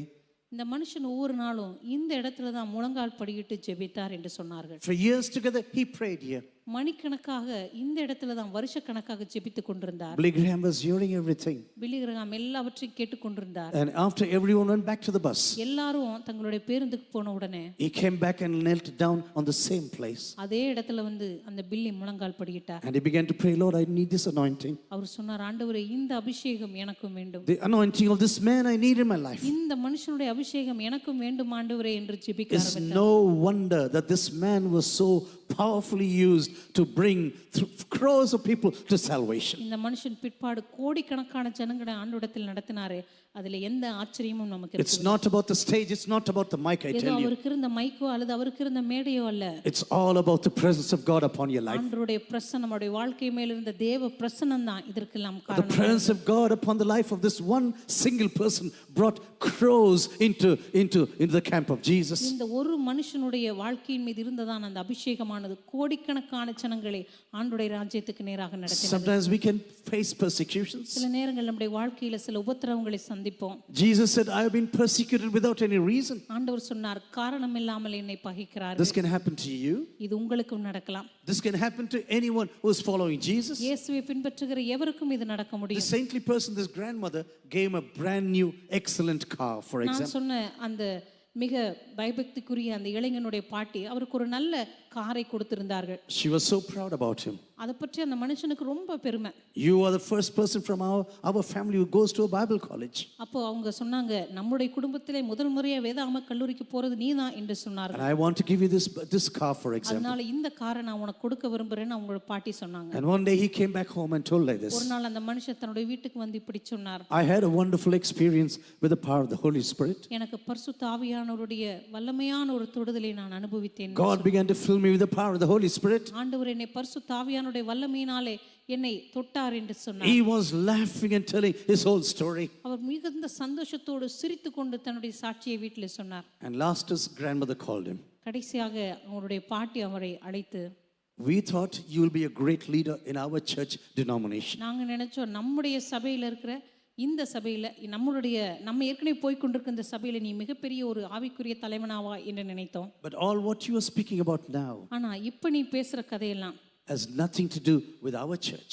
நம்முடைய சபைக்கும் நீ சொல்றதுக்கும் எந்த சம்பந்தமும் கிடையாது. Bring those keys back. இப்பவே அந்த கார் சாவியை கொண்டு வா, Place it here on the table. அதை டேபிள் மேல வை, Never take this car again. இனிமே இந்த காரை நீ தொடவே கூடாது என்று சொன்னார்கள். I am so sad that I ever gave you this car. இந்த காரை உனக்கு கொடுத்ததை பற்றி நான் ரொம்ப வருத்தப்படுறேன் அப்படின்னு சொன்னாங்க. You know, sometimes this leaves scars for your entire life.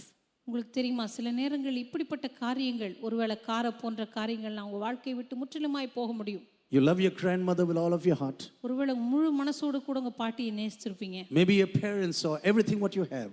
ஒருவேளை உங்களுடைய பெற்றோர்களோ அல்லது உங்களுக்கு இருந்த ஏதோ ஒரு காரியங்கள் எல்லாம் நீங்க முழு மனதோடு நேசிச்சிருப்பீங்க. And suddenly your salvation and your enlightenment. திடீரென்று உங்களுடைய வாழ்க்கையில தேவன் உங்களுக்கு கொடுத்த அந்த ரட்சிப்பும் பிரகாசமும் And being filled with the power of the Holy Spirit பரிசுத்த ஆவியானவராலே நிரப்பப்பட்ட அந்த அனுபவமும் can just bring you away from one another. உங்களுடைய குடும்பத்திலிருந்து உங்கள் ஒவ்வொருவரிடமிருந்து ஒவ்வொருவராக அது பிரிக்க This ஆரம்பிக்கும். man was singing about his deceitful lips and the lies that are being spread against இந்த him. மனுஷன் தனக்கு விரோதமாய் சொல்லப்படுகிறதான அந்த பொய் உதடுகளை பற்றியும் கபட நாவை பற்றியும் பேசுகிறார். I do not know what you are facing right now. உங்களுடைய தனிப்பட்ட வாழ்க்கையில் நீங்கள் எதை எதிர்கொண்டு வருகிறீர்கள் என்று எனக்கு What தெரியாது. lies you have to encounter in your personal lives. எப்படிப்பட்டதான பொய்களை உங்களுடைய வாழ்க்கையில நீங்கள் எதிர்கொண்டு வருகிறீர்கள் என்று எனக்கு தெரியாது. All the deceit that is being spread against you. உங்களுக்கு விரோதமாக பரப்பப்படுகிறதான எல்லா விதமான பொய்யான காரியங்கள். Where you say, Lord, it's too much for me right now. ஆண்டவரே, இது எனக்கு தாங்கிக் கொள்வதற்கு மிக கடினமாய் இருக்கிறது. Lord, it's too much for me now.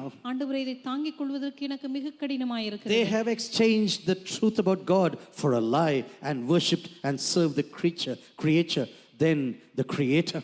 அவர்கள் சிருஷ்டிகரை தொழுது சேவியாமல் சிருஷ்டிப்பை தொழுது சேவித்து தேவனுடைய மகத்துவத்தை பொய்யாக மாற்றினார்கள். Lord, they are changing everything against me. ஆண்டவர், எனக்கு விரோதமாக எல்லாவற்றையும் அவர்கள் பொய்யாக மாற்றுகிறார்கள். When I stand for your salvation, நான் நம்முடைய ரட்சிப்புக்காக நிற்கும்போது, when I say this is what I want to be in the future, ஆண்டவர், எதிர்காலத்திலே நான் இப்படித்தான் இருக்க வேண்டும் என்று விரும்புகிறேன். Lord, it's too much for me.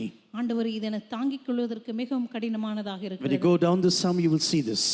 இந்த சங்கீதத்தை நீங்க தொடர்ந்து வாசிக்கும் போது இதை உங்களால் பார்க்க முடியும். Judgment will surely come one day. நிச்சயமாகவே நியாய தீர்ப்பு ஒரு நாள் வரப்போகிறது. Just pursue Jesus. நீங்கள் இயேசுவை தொடர்ந்து பின்பற்றுங்கள். Just pursue the truth and follow him all the day of your life. சத்தியத்திற்காக உங்களுடைய வாழ்நாள் முழுவதும் இயேசுவை பின்பற்ற Where you ஆரம்பியுங்கள். say, Lord, in my troubles I called unto you, ஆண்டவரே, என்னுடைய நெருக்கத்தின் மத்தியிலே உம்மை நோக்கி நான் and you கூப்பிடுகிறேன். have heard unto my voice. ஆண்டவரே, என்னுடைய சத்தத்தை நீர் கேட்டீர். In the times of trouble I call upon you, ஆண்டவரே, என்னுடைய இடுக்கத்தின் மத்தியிலே பயங்களின் மத்தியிலே உம்மை நோக்கி நான் because I கூப்பிடுகிறேன். have no other place to go to.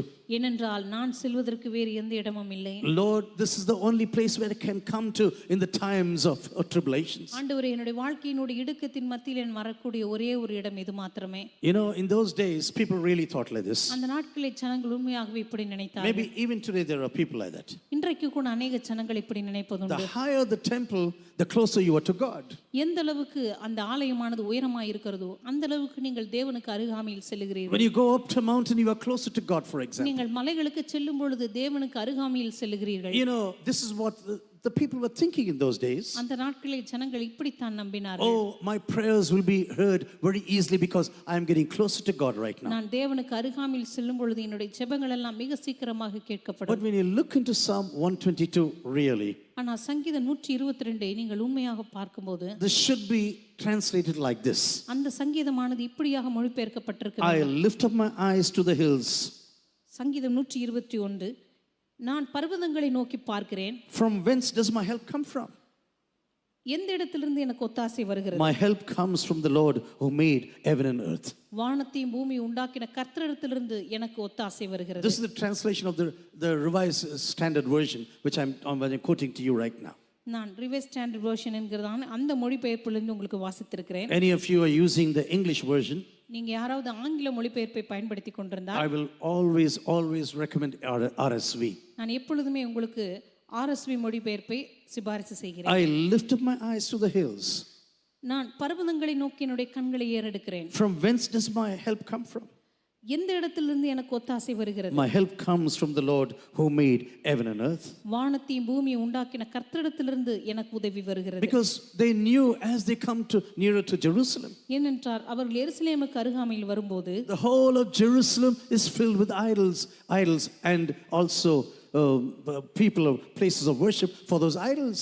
முழு எருசலேமுமே விக்கிரகத்தினாலும் விக்கிரகங்களை ஆராதிக்கிற ஜனங்களினாலும் நிறைந்திருந்தது. As soon as the people left Egypt from slavery, அவர்கள் எகிப்து தேசத்திலிருந்து புறப்பட்ட உடனே do you know soon after that idolatry began in the life of the people of Israel? மிக சீக்கிரமாகவே இஸ்ரவேல் ஜனங்களுடைய வாழ்க்கையிலே விக்கிரக ஆராதனையானது தொடங்க You can ஆரம்பித்தது. read this in Exodus chapter 20, 32 for example. இதை நீங்கள் யாத்ராகமத்தின் புத்தகம் 20ஆம் அதிகாரம் 32ஆம் வசனத்திலே You can go வாசிக்க to முடியும். Exodus chapter 12 or 32. You read about this history. யாத்ராகமத்தின் புத்தகம் 12:32ஆம் அதிகாரம் இவைகள் எல்லாவற்றையும் நீங்கள் வாசிக்க முடியும். God said, ask the people of Egypt and they will give you all the silver and gold as you leave this nation. அங்கே ஆண்டவர் சொல்லுகிறார், எகிப்தில் இருக்கிற ஜனங்களை எல்லாம் நீங்க கேட்டு பாருங்கள், அவர்களுடைய தங்கத்தையும் வெள்ளியும் அவர்கள் உங்களுக்கு கொடுப்பார்கள். They found favor in the eyes of the Egyptians. அவர்கள் எகிப்து தேசத்தாரிடமிருந்து தங்களுடைய தயவை அவர்கள் For all பெற்றுக்கொண்டார்கள். the 400 years they have been serving there in this nation. 400 வருஷமாக அவர்கள் இந்த எகிப்து தேசத்தை Do சேவித்தார்கள். you know they went as 70 people and came out as 20 million people? உங்களுக்கு தெரியுமா, ஆரம்பத்தில் 70 பேராக எகிப்து 20 தேசத்தில் lakhs of people. ஆரம்பத்தில் 70 பேராக இந்த எகிப்துக்குள் போனவர்கள் பின்பு 20 லட்சத்துக்கு மேலாக வெளியே வந்தார்கள். But now before they can come out, ஆனால் அவர்கள் எகிப்தை விட்டு வெளியே வருவதற்கு and முன்பாக as soon as God had redeemed them, ஆண்டவர் அவர்களை விடுவிப்பதற்கு முன்பாக, my dear sisters, sometimes you can never understand the mind of people sometimes. கருமையான சகோதர சகோதரிகளே, சில வேளைகளில் ஜனங்களுடைய சிந்தனைகளை நம்மால் புரிந்து கொள்ளவே They have முடியாது. seen such signs and wonders in Egypt. இந்த எகிப்திய தேசத்தில் இப்படிப்பட்ட அடையாளங்களையும் அற்புதங்களையும் அவர்கள் They பார்த்தார்கள். saw the powerful hand of God in this nation of Egypt. இந்த எகிப்திய தேசத்திலே தேவனுடைய பலத்த கரத்தை அவர்கள் கண்டார்கள். How God saved them from slavery under Pharaoh. தேவன் எப்படி பார்வோனிடமிருந்தும் அவருடைய அடிமைத்தனமிடமிருந்தும் தம்மை காப்பாற்றினார்கள் என்பதை பார்த்தார்கள். How God opened the Red Sea for them, for example. எப்படி கர்த்தர் அவர்களுக்காக செங்கடலை பிளந்தார் என்பதை But பார்த்தார்கள். as Moses goes to speak with God, ஆனால் அன்றைக்கு மோசே தேவனிடத்தில் பேசும்படியாய் கடந்து சென்ற போது people say, we cannot wait anymore. ஜனங்கள் சொன்னார்கள், இனிமே நாங்கள் மோசேக்காக காத்திருக்க We do முடியாது. not know whether he's going to come back at all. அந்த மோசேக்கு என்ன நடந்ததோ எங்களுக்கு தெரியாது. Hey, we need a God who can lead us. இப்பொழுது எங்களை நடத்தக்கூடிய ஒரு தேவன் எங்களுக்கு வேண்டும். We need a God who can lead us now. இப்பொழுது எங்களுக்கு முன்னின்று நடத்தக்கூடிய The தெய்வங்கள் whole எங்களுக்கு வேண்டும். scenario is changing completely. அங்கிருந்து அந்த முழு காட்சியும் மாற Make ஆரம்பித்தது. us some God who can lead us in the future. இப்பொழுது எதிர்காலத்தில் எங்களை நடத்தக்கூடிய ஒரு தெய்வத்தை எங்களுக்கு உண்டாக்குங்க. You know, sometimes we can be so forgetful to all the things that God has done in our lives. சில நேரங்களில் தேவன் நம்முடைய வாழ்க்கையில செய்த அநேக காரியங்களை நம்மால் மறந்துவிட What முடியும். signs and miracles we have seen in our personal lives. ஒருவேளை நம்முடைய வாழ்க்கையில் எப்படிப்பட்ட அற்புதங்களை அடையாளங்களை நாம் பார்த்திருப்போம். Our salvation is the greatest miracle ever to be experienced by any person. நம்முடைய ரட்சிப்பு தான் நம்முடைய வாழ்க்கையிலே அடைந்த மிகப்பெரிய அற்புதங்களிலே ஒரு அற்புதம். That God forgave us all of our sins. நம்முடைய எல்லா பாவங்களையும் ஆண்டவர் He மன்னித்தார். chose us even before the foundation of this world. இந்த உலகத்தினுடைய தோற்றத்துக்கு முன்பதாகவே தேவன் நம்மை He தெரிந்து called கொண்டார். us by name. நம்மை பேர் சொல்லி அழைத்தார். He says, I have a plan and destiny for you. ஆண்டவர் சொன்னார், உனக்காக ஒரு திட்டத்தையும் நோக்கத்தையும் நான் வைத்திருக்கிறேன். And suddenly these people of Israel, ஆனா திடீரென்று இந்த இஸ்ரவேல் ஜனங்களோ, they say, we need a God to lead us right now. அவர்கள் சொன்னார்கள், எங்களுக்கு முன் செல்லும் தெய்வங்களை உண்டு பண்ணும். Did not the God of Israel lead them until now? இஸ்ரவேலின் தேவன் இதுவரைக்கும் இவர்களை நடத்தி வரவில்லையா? Did he not do all the miracles until now? இதுவரைக்கும் இந்த இஸ்ரவேலின் தேவன் இவர்களுக்கெல்லாம் அற்புதத்தை செய்யவில்லையா? You know, you and I have to be very careful in this area. நீங்களும் நானும் இந்த பகுதியிலே மிக எச்சரிக்கை உள்ளவர்களாக இருக்க வேண்டும். Sometimes we can forget everything that God has done in our lives. சில நேரங்களில் ஆண்டவர் நம்முடைய வாழ்க்கையில செய்த எல்லாவற்றையும் நம்மால் மறந்துவிட முடியும். Sometimes we say, oh, எதுக்கு தான் ரட்சிக்கப்பட்டனோ தெரியல போ. You know, people say this very easily. சில நேரத்துல மிக எளிதாக இப்படி நாம் சொல்லி விடுகிறோம். That means people never understood the depth of everything that God has done in your life. அப்படினா உங்களுடைய வாழ்க்கையில தேவன் செய்த காரியத்தினுடைய ஆழம் உங்களுக்கு புரியவில்லை என்றுதான் அர்த்தம். My dear sisters, when you look into everything God did in our lives, கருமையான சகோதர சகோதரிகளே, ஆண்டவர் நம்முடைய வாழ்க்கையில் செய்த எல்லாவற்றையும் நாம் திரும்பி பார்க்கும்போது, all the forgiveness of our sins நம்முடைய பாவங்களை அவர் மன்னித்த விதம், is choosing upon our lives. நம்முடைய வாழ்க்கையின் மீது அவர் வைத்திருந்ததான தெரிந்தெடுப்பு, How he separated us even in the womb of our mothers. நம்முடைய தாயின் வயிற்றில் இருந்த பொழுதே அவர் நம்மை தெரிந்து கொண்ட விதம், He called us by name, for example. நம்மை பெயர் சொல்லி அழைத்தாரே அந்த அழைப்பு, He baptized with his own power, for example. நம்முடைய சொந்த வல்லமையினாலே அவர் நம்மை அபிஷேகித்த விதம். And sometimes we can forget everything so very easily. சில நேரங்களில் மிக எளிதாக இவை எல்லாவற்றையுமே நம்மால் மறந்துவிட What முடியும். have I had from this salvation? இந்த ரட்சிப்பிலிருந்து எனக்கு என்ன கிடைத்தது? You know, what have I had from this salvation? இந்த ரட்சிப்பிலிருந்து எனக்கு என்ன கிடைத்தது என்று But you know what God says to you? ஆனால் ஆண்டவர் உங்களுக்கு என்ன சொல்லுகிறார் தெரியுமா? Call upon me on the day of distress. ஆண்டவர் சொல்லுகிறார், உன்னுடைய ஆபத்து நாளிலே என்னை நோக்கி கூப்பிடு. When you call upon me in your life, உன்னுடைய வாழ்க்கையில என்னை நோக்கி நீ கூப்பிடும்போது your foot is never going to be moved, உன்னுடைய கால்கள் அசைக்கப்படுவதில்லை. because I am the God who keeps you. ஏனென்றால் நான் உன்னை பாதுகாக்கிற தேவனாய் You இருக்கிறேன். can go through rugged areas in your life. ஒருவேளை உன்னுடைய வாழ்க்கையில மிக கரடுமுரடான பாதையிலே நீ கடந்து The செல்லலாம். journey to Jerusalem could be very long. எருசலேமுக்கு போகிறதான அந்த பாதை மிக நீண்டதாக The இருக்கலாம். temperatures could be cold or very high. ஒருவேளை போகிறதான அந்த தட்பவெப்ப நிலையானது கடுங்குளிராக அல்லது கடும் வெப்பமாக Some இருக்கலாம். days ago, I was just reading how cold it could be in Israel and how hot it could be. சில நாட்களுக்கு முன்பதாக இஸ்ரவேல் தேசத்தினுடைய தட்பவெப்ப நிலை எவ்வளவு அதிகமாக அல்லது எவ்வளவு குறைவாக இருக்க முடியும் என்பதை வாசித்து The பார்த்தேன். coldest night was minus 14 degrees. 14 இரவு degrees. நேரத்திலே குளிரானது -14. And the very summer day, which was very hot, was 54 degrees centigrade, plus 54. அதாவது வெயில் நேரங்களில் பார்க்கும் பொழுது 54 டிகிரி செல்சியஸ் வரைக்கும் அது அவ்வளவு கடுமையான வெப்பமாக இருக்க You முடியும். know, sometimes when we have 40 degrees here, சில நேரத்துல நமக்கு 40 டிகிரி வந்த உடனே or when it's 42, அல்லது 42 டிகிரி வந்த உடனே we will say, Lord, I don't want to go out now. நம்ம சொல்லுவோம், ஆண்டவரே எனக்கு வெளியே போகவே பிடிக்கல. 42 degrees. 42 டிகிரி வெப்பமா? But just imagine going to Jerusalem when it is 54. எருசலேமுக்கு போத பத்தி யோசித்து பாருங்க, 54 டிகிரி. Every day 40 kilometers. ஒவ்வொரு நாளும் 40 கிலோமீட்டர் நடக்கணும். 15 days of journey. ஒவ்வொரு நாளும் 40 கிலோமீட்டர் 15 நாள் நடக்கணும். Just going to the presence of God. ஆண்டவருடைய சமூகத்துக்கு போவதற்காக God says, your steps will never be shaken. ஆண்டவர் சொல்லுகிறார், உன்னுடைய கால்கள் ஒருபோதும் இடறுவதில்லை. Because I am going to really take care of you. ஏனென்றால் நான் உன்னை பாதுகாக்க போகிறேன். I am never going to sleep nor slumber. நான் உறங்குவதும் இல்லை தூங்குவதும் இல்லை. You know, some people think, oh, God was resting on the 6th day after he created, on the 7th day after he created everything. ஒரு சிலர் நினைக்கிறார்கள், ஆண்டவர் எல்லாவற்றையும் சிருஷ்டித்த பிற்பாடு 7ஆம் நாள் அவர் ஓய்ந்திருந்தார். But I personally believe he was enjoying everything what he had created. ஆனா தனிப்பட்ட விதத்தில் நான் விசுவாசிப்பது, ஆண்டவர் தான் சிருஷ்டித்த எல்லாவற்றையும் பார்த்து மகிழ்ந்தார். He never sleeps nor slumbers. ஆண்டவர் உறங்குவதும் இல்லை தூங்குவதும் இல்லை. Because if he's going to sleep tonight, ஒருவேளை ஆண்டவர் இன்னைக்கு இரவு தூங்கினா, right now if he's going to sleep, ஒருவேளை இப்போ ஆண்டவர் தூங்கினா, if he's going to slumber, ஒருவேளை ஆண்டவருக்கு ஒரு உறக்கம் வந்தா, maybe everything collapses in this universe. ஒருவேளை இந்த முழு அண்ட சராசரமே அப்படியே சரிந்து விழும். You know, when we throw, sometimes it falls to the ground. ஏதாவது ஒரு பொருளை நம்ம தூக்கி போடும் பொழுது அது தரையை நோக்கி விழுகிறது. It's because of the magnetic gravitation of this earth. அது வந்து புவியீர்ப்பு விசையினால அது நடக்குது. Just imagine God forgets this earth for a few minutes. ஒருவேளை ஆண்டவர் வந்து இந்த உலகத்தை ஒரு சில வினாடிகளுக்கு மறந்துடுறான்னு வெச்சுக்கோ. All of us will be floating around like astronauts. நம்ம எல்லாம் அப்படியே விண்வெளி வீரர்கள் பறக்கறாங்க அது மாதிரி நம்ம எல்லாரும் அப்படியே மிதந்துட்டு இருப்போம். At least they had good suits to survive in this flight. ஆனா விண்வெளியில அவங்க இருக்கும்போது அந்த இடத்துல மிதக்கறதுக்கு தேவையான சரியான ஆடைகளாவது அவங்களுக்கு இருக்கும். You and I will be gone forever.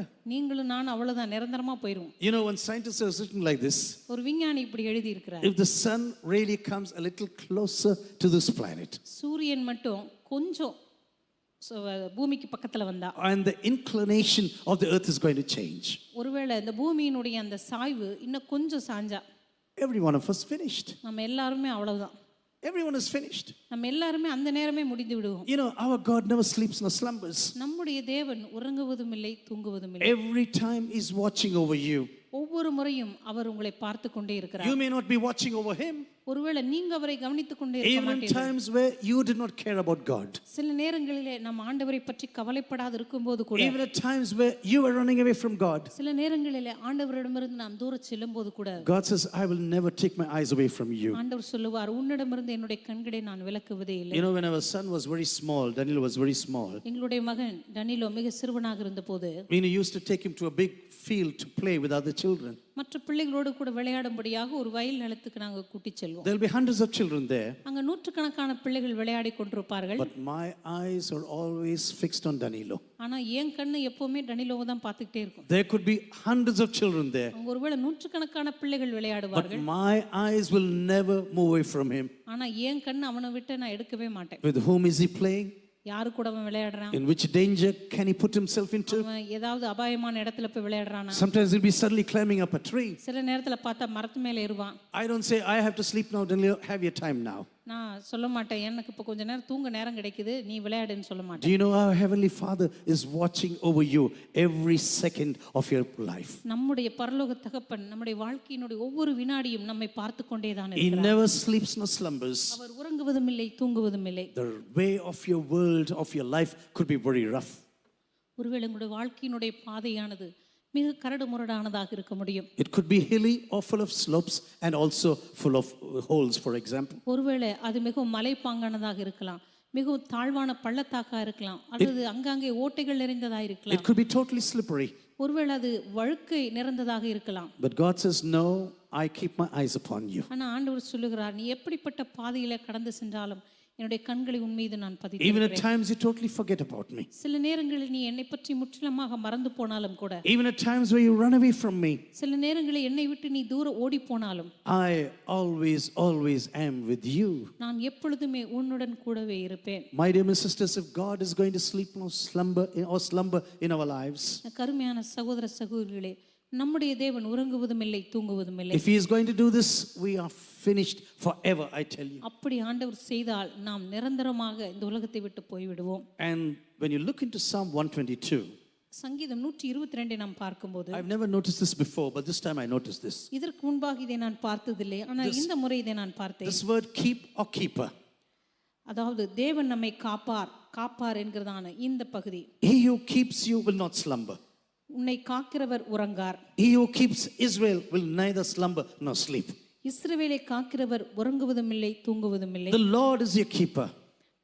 கர்த்தர் உன்னை காக்கிறவர். The Lord will keep you from all evil. கர்த்தர் உன்னை எல்லா தீங்குக்கும் விலக்கி He Gabbar. will keep your life. அவர் உன் ஆத்துமாவை The Gabbar. Lord will keep you going out and coming in. கர்த்தர் உன் போக்கையும் உன் வரத்தையும் இது முதற்கொண்டு என்றென்றைக்கும் காப்பார். So many times, keeper. அதே அநேக இடங்களிலே ஆண்டவர் சொல்லுகிற காரியம் காப்பார் என்கிறதான அநேக வேளைகளிலே சொல்லி Such a small psalm, மிக சிறிய சங்கீதம் தான். but God says, I am the keeper of your life. ஆனா ஆண்டவர் சொல்லுகிறார், நான் உன்னை காக்கிற தேவனாக When இருக்கிறேன். you go out to Jerusalem, I will keep you. நீ எருசலேமை நோக்கி போகும்பொழுது உன்னை காப்பேன். And you're going out and coming in, I will be with நீ you. போகும்பொழுதும் வரும்பொழுதும் உன்னை காப்பேன். Because I am a God who's omniscient. ஏனென்றால் நான் எல்லா இடங்களிலும் வாசம் பண்ணுகிற தேவனாய் I இருக்கிறேன். know everything that is happening in your life. நான் வாழ்க்கையில் நடக்கிற எல்லாவற்றையும் பார்த்து I am an கொண்டிருக்கிறேன். all-powerful God. நான் சர்வ வல்லமையுள்ள And தேவனாய் I am இருக்கிறேன். all present wherever you can go to. நீ எந்த இடத்துக்கு கடந்து சென்றாலும் எல்லா இடத்திலும் நான் உன்னை பார்த்து கொண்டிருக்கிற தேவனாய் My eyes and I never sleep nor slumber in your personal lives. என்னுடைய கண்களானது எப்பொழுதும் உன்னை பார்த்து கொண்டே இருக்கும். நான் உறங்குவதும் இல்லை, தூங்குவதும் இல்லை. I think you know the story of Elijah, for example. எலியாவினுடைய கதை உங்களுக்கு தெரியும் என்று There's a நினைக்கிறேன். big contest now between the priests of Baal and this Elijah. இப்பொழுது பாகாலுடைய பூசாரிகளுக்கும் அதே போல இஸ்ரவேல் தேவனை ஆராதிக்கிறதான இந்த எலியாவுக்கு நடுவே ஒரு போட்டி நடக்க After போகிறது. these people are just shouting around to their gods. இப்பொழுது அந்த பாகாலுடைய பூசாரிகள் எல்லாம் அவர்களுடைய கடவுளை நோக்கி சத்தமிட்டு கொண்டிருக்கிறார்கள். I'm quoting 1 Kings 18, for example. 1 ராஜாக்களின் புத்தகம் 18ஆம் அதிகாரத்தை சொல்லுகிறேன். Nothing is happening now. இப்பொழுது அவர்களுக்கு எதுவுமே நடக்கவில்லை. And this man Elijah is taunting them. இப்பொழுது எலியா அவர்களை பார்த்து பரியாசம் பண்ணுகிறார். He's actually making fun of those people. அவர்களை பார்த்து இப்பொழுது எலியா பரியாசம் பண்ண Hey, துவங்குகிறார். where's your God gone to? உங்களுடைய தேவன் எங்கே? He's gone on a journey. ஒருவேளை உங்களுடைய தேவன் பிரயாணம் போயிருப்பான். Has he gone to a resting room? ஒருவேளை ஒருவேளை கழிவறைக்கு போயிருப்பார். What's happening to your God right now? உன்னுடைய தேவனுக்கு என்ன நடந்தது? And he was just taunting them. இப்பொழுது எலியா அவர்களை பார்த்து பரியாசம் பண்ணுகிறார். But you know, our God never goes on a tour or never goes to the resting ஆனா room. நம்முடைய தேவன் ஒருபோதும் அவர் கழிவறைக்கு செல்வதும் இல்லை, அவர் ஒருபோதும் உறங்கச் செல்வதும் இல்லை, He never sleeps nor slumbers. அவர் ஒருபோதும் தூங்குவதும் இல்லை, உறங்குவதும் இல்லை. All the minutes, all the seconds of our lives, He has kept His eyes upon us. நம்முடைய வாழ்க்கையினுடைய எல்லா வினாடிகளிலும் எல்லா நொடிகளிலும் அவருடைய கண்கள் நம்மை நோக்கி கொண்டுதான் இருக்கின்றன. Lord, You are the keeper of my life. ஆண்டவரே, நீர் என் ஆத்துமாவை காக்கிற தேவனாய் இருக்கிறீர். Whether I am going out into the dryness and the heat of the day, ஒருவேளை நான் இந்த பகல் வெளிச்சத்திலே வனாந்தரமான இடத்திலே பிரயாணம் or செய்தாலும் whether I am suffering in the cold of the night, அல்லது இரவினுடைய குளிரிலே நான் நடுங்கிக் கொண்டிருந்தாலும், Lord, You are the pillar of cloud and the pillar of fire upon my life. ஆண்டவரே, நீரே எனக்கு அக்கினி ஸ்தம்பமாகவும் மேக ஸ்தம்பமாகவும் இருந்து என்னை பாதுகாக்கிறீர். You will keep me from every evil, Lord. என்னுடைய வாழ்க்கையினுடைய எல்லா தீங்குக்கும் என்னை விலக்கி காக்கிற தேவனாக Lord, You இருக்கிறீர். will protect me on all of my ways. ஆண்டவரே, என்னுடைய வழிகளில் எல்லாம் நீர் என்னோடு கூட இருக்கிறீர். And Lord, my greatest desire is come to Your presence. ஆண்டவரே, என்னுடைய மிகப்பெரிய வாஞ்சையெல்லாம் உம்முடைய பிரசன்னத்துக்கு வருவதுதான். My dear sisters, as we bring up children in the presence of God, கருமையான சகோதர சகோதரிகளே, நம்முடைய பிள்ளைகளை ஆண்டவருடைய பிரசன்னத்துக்கு கொண்டு வரும்போது, you know, this is what Isaiah 46:3-4 says. ஏசாயாவின் புத்தகம் 46:3-4 இப்படியாக வாசிக்கிறோம். Hearken to me, O house of Jacob, யாக்கோபினுடைய குடும்பத்தாரே, என்னை நோக்கி பாருங்கள். all the remnant of the house of Israel. அல்லது இஸ்ரவேல் தேசத்திலே மீதியா இருக்கிற பங்கா இருக்கிறவர்களே, என்னை நோக்கி பாருங்கள். Who have been born by me from your birth, carried from the womb, even to your old age, I am He. தாயின் வயிற்றில் தோன்றின முதல் உங்களை ஏந்தி, தாயின் கர்ப்பத்தில் உற்பத்தியானது முதல் உங்களை தாங்கினேன். I am He, and to the gray hairs I will carry you. உங்கள் முதிர் வயது வரைக்கும் நான் அப்படி செய்வேன். I have made and I will bear, I will carry and I will save. நரை வயது மட்டும் நான் உங்களை தாங்குவேன். நான் அப்படி செய்து வந்தேன், இனிமேலும் நான் ஏந்துவேன், நான் சுமப்பேன், தப்புவிப்பேன். Isaiah chapter 46:3-4. ஏசாயாவின் புத்தகம் 46:3-4 My dear sisters, I pray that we bring about this passion into our families. இப்படிப்பட்டதான ஒரு வாஞ்சையை நம்முடைய குடும்பங்களுக்குள்ளாக நாம் கொண்டு வர வேண்டும் என்று சொல்லி நான் That விரும்புகிறேன். we have this passion that can be transferred to our own children.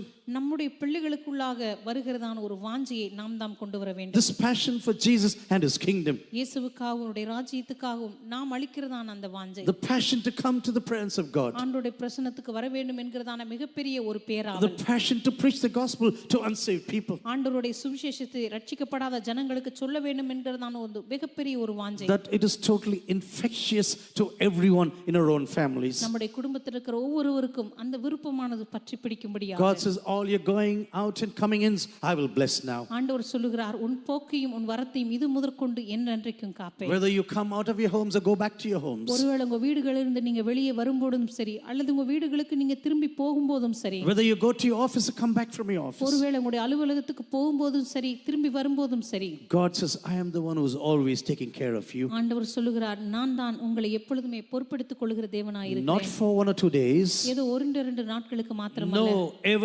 evermore, I will do this in your life. நான் எப்பொழுதுமே நான் உங்களை சுமப்பேன், தப்புவிப்பேன். I am never tired of keeping you and taking care of you. உங்களை பாதுகாப்பதிலும் உங்களை கவனிப்பதிலும் நான் களைப்படையாத தேவனாயிருக்கிறேன். that no evil really touches you. உங்களை எந்த தீங்கும் தொடுவதில்லை. And this is my desire, says the Lord. இதுதான் என்னுடைய விருப்பமாக இருக்கிறது என்று I do not want you to be touched by any evil in this life. இந்த உலகத்தில் உள்ள எந்த தீங்கும் உன்னை தொடக்கூடாது என்பதுதான் என்னுடைய விருப்பமாக All your இருக்கிறது. body and soul and spirit are kept together through my power. உன்னுடைய ஆவி ஆத்துமா சரீரம் முழுவதும் என்னுடைய வல்லமையின் கீழ் பாதுகாக்கப்பட்டிருக்கும். My dear sisters, have you ever read this verse about God counting all the hair in your head?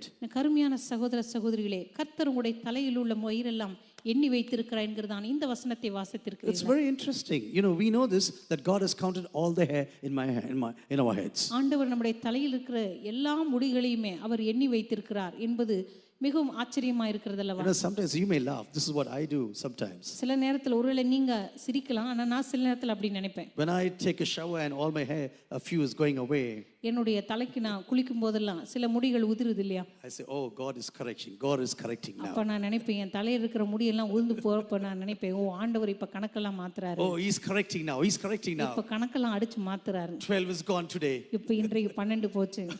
Maybe, you know, I think like this sometimes when I see this happening. சில நேரத்துல நான் அப்படி தலைக்கு குளிக்கும் போது இப்படி யோசிப்பேன். But do you know the context in which He has written about this? ஆனா ஆண்டவர் எந்த சூழ்நிலையில இதை சொன்னார் தெரியுமா? You know, God is writing this in the midst of persecution. உபத்திரவத்தின் மத்தியில் இருக்கிறவர்களுக்காக இதை சொன்னார். He's speaking about being killed for the gospel.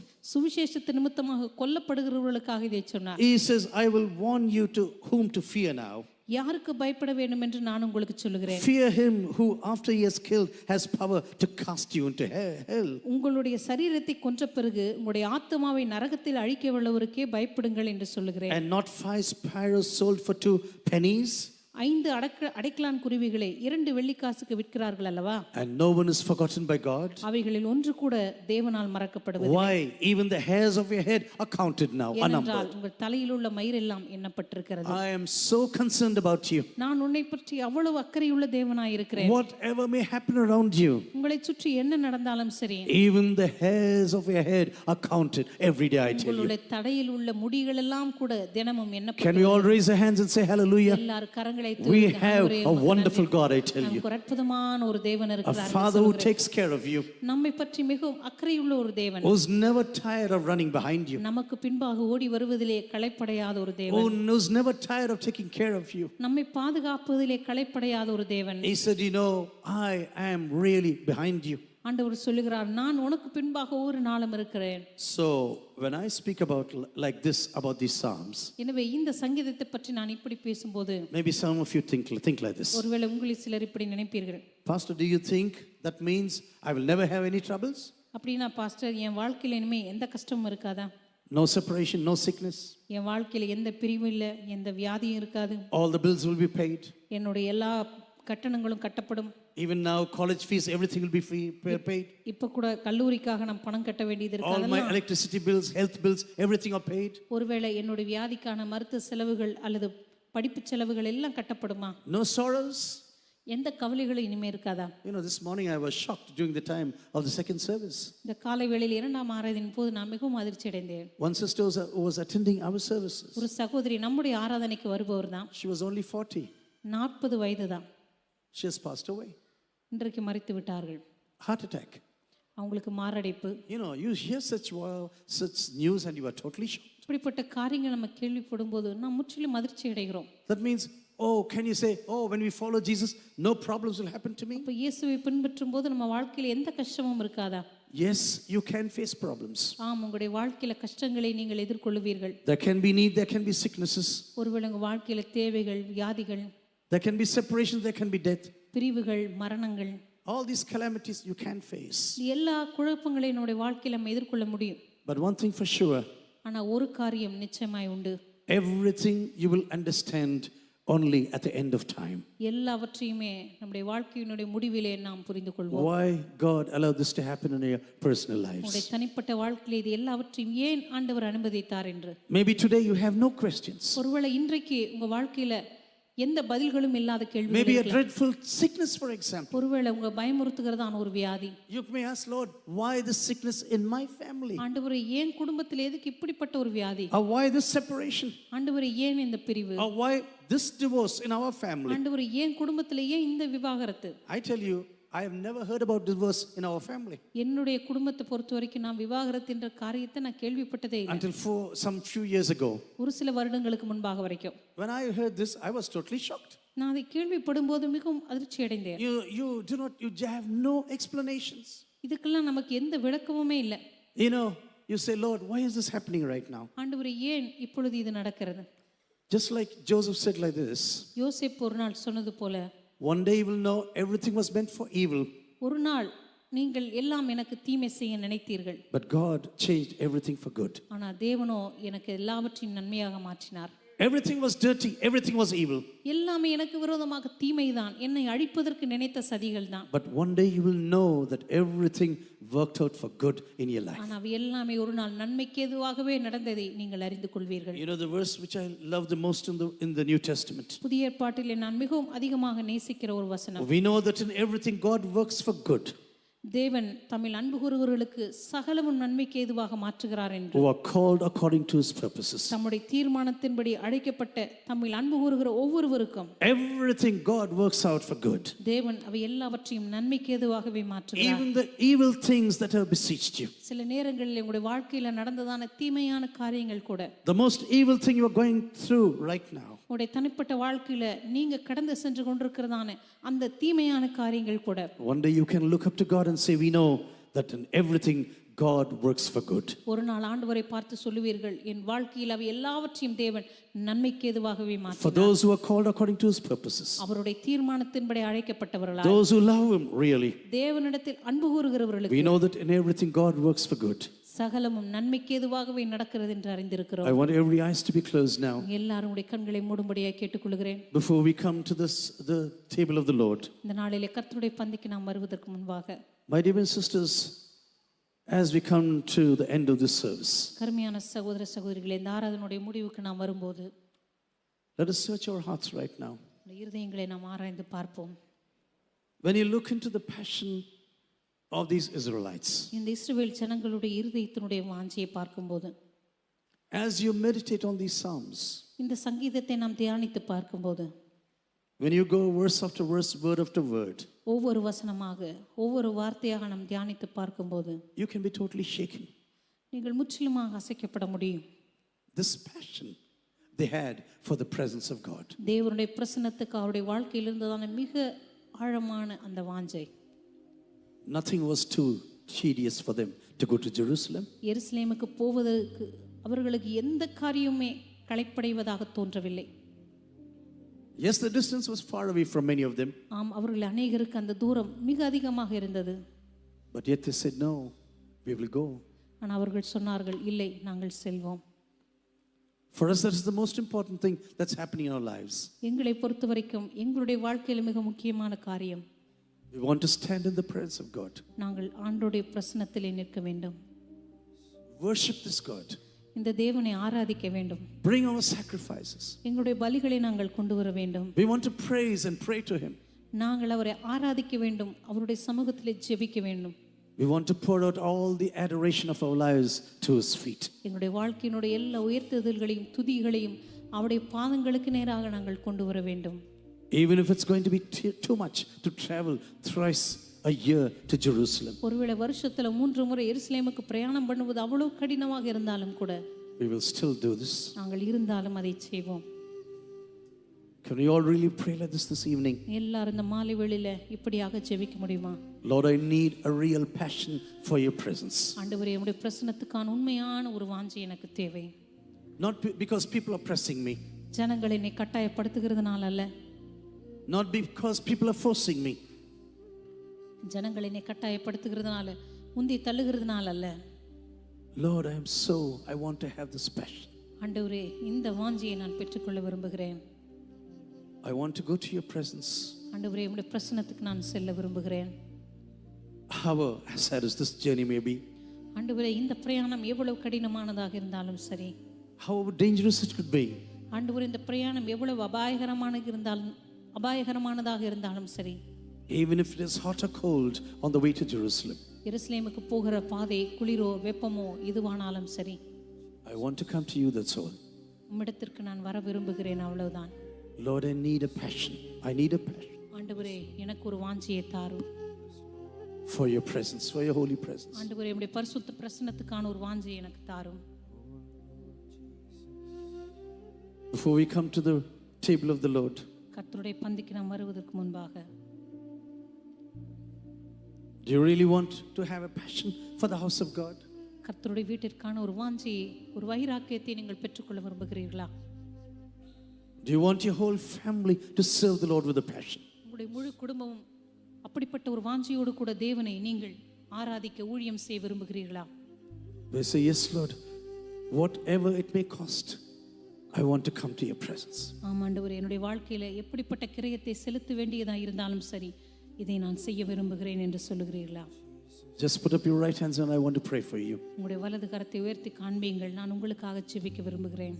Lord, this is the greatest desire of my life. ஆண்டவரே, இதுதான் என் வாழ்க்கையினுடைய மிகப்பெரிய ஒரு வாஞ்சையாக இருக்கிறது. To serve your kingdom. ஆண்டவரே, உம்முடைய ராஜ்யத்தை நான் சேவிக்க வேண்டும். To seek your face as often as possible. ஆண்டவரே, எனக்கு எவ்வளவு முடியுமோ அவ்வளவு தூரம் உம்முடைய முகத்தை நான் தேட வேண்டும். I want to look into your face. ஆண்டவரே, உம்முடைய முகத்தை நான் பார்க்க விரும்புகிறேன். I want to listen to your word. ஆண்டவரே, உம்முடைய வார்த்தையை நான் கேட்க விரும்புகிறேன். I want to fall down on my knees and worship you. ஆண்டவரே, முழங்கால் படியிட்டு உம்மை நான் ஆராதிக்க விரும்புகிறேன். Lord, this is the greatest desire of my life. ஆண்டவரே, இதுதான் என் வாழ்க்கையினுடைய மிகப்பெரிய வாஞ்சையாக இருக்கிறது. Lord, fill my heart with this passion this evening. ஆண்டவரே, இந்த வாஞ்சையினால் என் இருதயத்தை நிரப்புவீராக. Lord, I pray for everyone who's here this evening, ஆண்டவரே, இங்கே மாலை வேளையில் வந்திருக்கிற ஒவ்வொருவருக்காக நான் ஜெபிக்கிறேன்.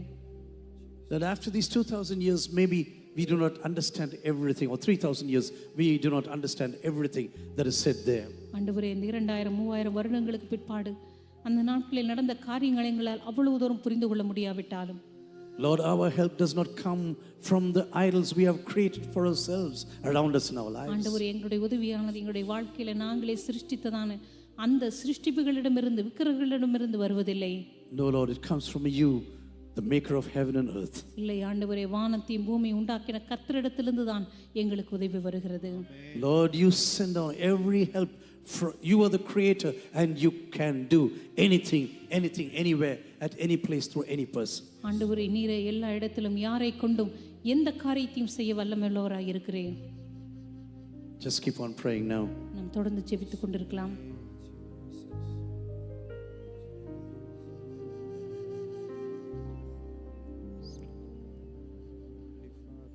மூழ்கி ஞானஸ்தானம் எடுத்தவர்கள் திருவிருந்துக்கு நேராக கடந்து செல்லலாம். ஒரு சின்ன அறிவிப்பு, மழை அதிகமாக இருக்கிறதுனால மேலேயும் ரொம்ப தண்ணியாக இருக்குது, கீழே ரொம்ப தண்ணியாக இருக்குது. அதனால் சகோதரிகள் கொஞ்சம் கவனமாக போய் வருமாறு அன்போடு நாங்கள் கேட்டுக்கொள்கிறோம். ஒருவர் பாதத்தை ஒருவர் கழுவிட்டு திருவிருந்துக்கு சீக்கிரமாக வருமாறு அன்போடு கேட்டுக்கொள்கிறோம்.